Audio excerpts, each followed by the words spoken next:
की दुनिया में आपका स्वागत है।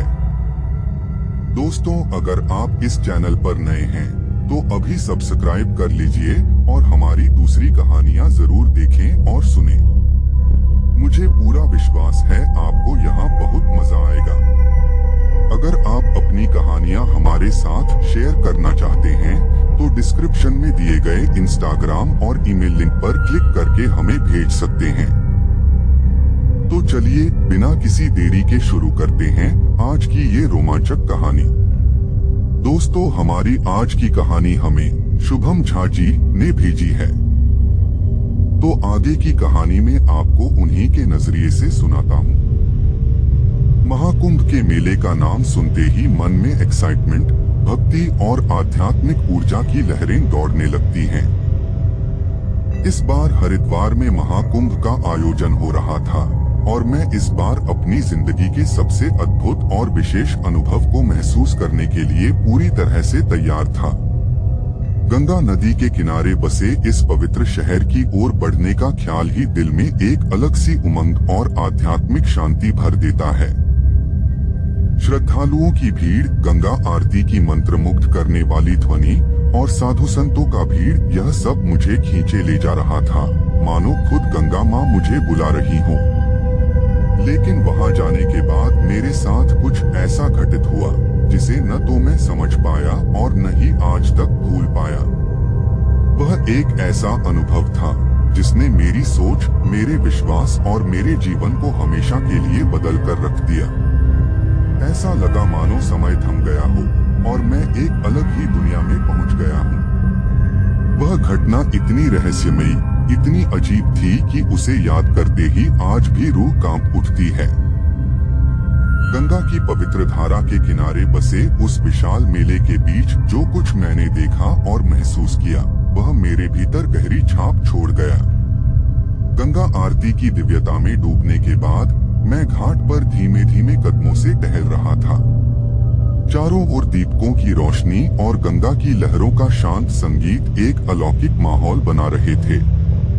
हवा में भीगी हुई अगरबत्ती की खुशबू और भक्ति के स्वर गूंज रहे थे।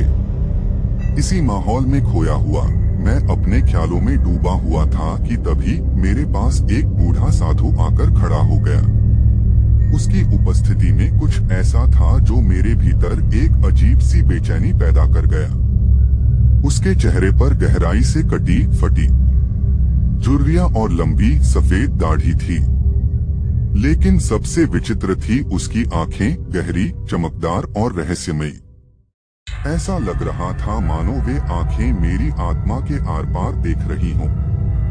उन्होंने मुझे असहज कर दिया।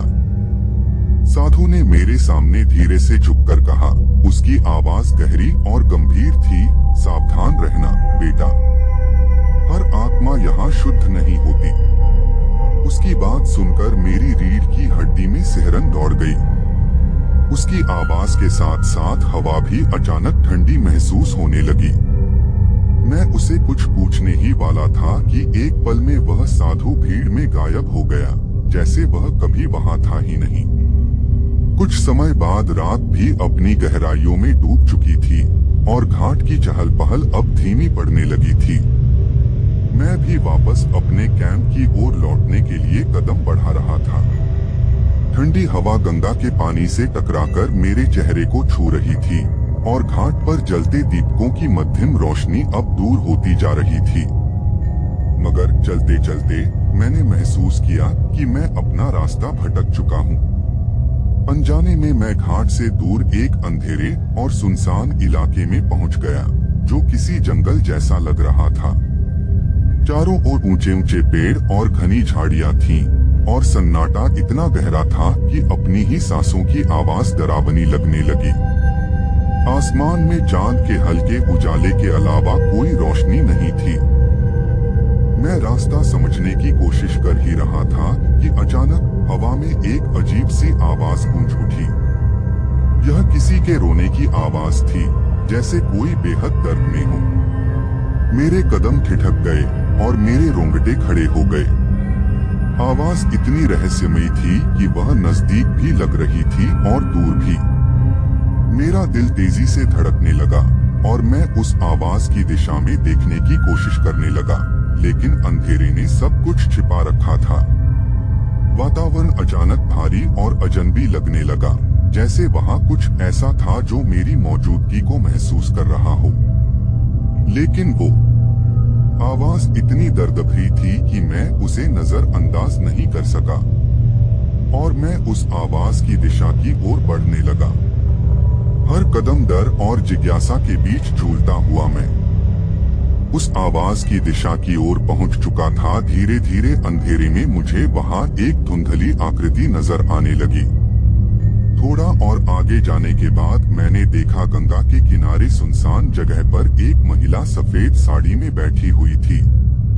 वह एक पत्थर पर स्थिर और शांत नजर आ रही थी, जैसे किसी गहरी सोच में डूबी हो। उसका चेहरा झुका हुआ था और उसके लंबे बाल हवा में हल्के हल्के लहरा रहे थे। उसकी उपस्थिति में कुछ असामान्य सा था, इतना शांत और ठहराव जैसे समय वहीं ठहर गया हो। मैंने साहस जुटाकर धीरे से उससे पूछा, आप यहाँ अकेली क्या कर रही है? मेरी आवाज से वह थोड़ी चौंकी और उसने धीरे से अपना सिर उठाया। जैसे ही उसका चेहरा उजाले में आया, मेरी सांसें थम गईं। उसकी आंखें गहरे लाल रंग की थीं, जो किसी इंसान की आंखों से बिल्कुल अलग लग रही थीं। उनमें न केवल क्रोध की छाया थी, बल्कि एक अजीब सा आकर्षण भी था। उसके होंठ सूखे थे, लेकिन चेहरे पर एक अजीब सी चमक थी, जो इंसानी कम और डरावनी अधिक लग रही थी। उसकी नजरें मुझ पर ठहर गईं, और एक पल को मुझे ऐसा लगा जैसे वह मेरी आत्मा के भीतर झांक रही हो, जिसने मुझे डरने पर मजबूर कर दिया। मेरे चारों ओर का माहौल ठंडा और भारी हो गया। उसकी चुप्पी ने मेरे भीतर एक अनकही बेचैनी भर दी थी। वह मेरे सामने कुछ ही दूरी पर खड़ी थी। मुझे ऐसा लगने लगा जैसे मेरी रीढ़ की हड्डी में बर्फ जम गई हो। तभी उसने अपनी झुकी हुई आवाज में कहा, मेरा बेटा यहाँ गंगा में खो गया। क्या तुम मेरी मदद करोगे? उसके शब्द धीरे धीरे मेरे कानों में गूंज रहे थे, और उसके लहजे में दर्द और कुछ अजीब सा आग्रह महसूस हो रहा था। लेकिन उसके शब्दों के पीछे कुछ ऐसा भी था जो असहज कर देने वाला था, जैसे वह पूरी सच्चाई नहीं कह रही हो। उसकी आवाज में एक गहराई थी, जो न केवल सुनाई दे रही थी, बल्कि जैसे मुझे अंदर तक महसूस हो रही थी। मैं कुछ बोलने की कोशिश कर रहा था, लेकिन मेरे शब्द जैसे गले में फंसे हुए थे। वातावरण अचानक और भी ठंडा हो गया था, और ऐसा लगने लगा जैसे उस जगह की हवा में कोई अदृश्य ताकत घुली हुई हो। उसका चेहरा स्थिर था, लेकिन उसकी लाल आंखें मेरी हर हरकत को चुपचाप देख रही थीं, जैसे मेरे जवाब का इंतजार कर रही हों। जैसे ही मैंने उसे जवाब दिया, वो महिला अचानक हवा में गायब हो गई। मैं जोर जोर से चिल्लाने लगा, लेकिन मेरी आवाज जैसे दब सी गई थी।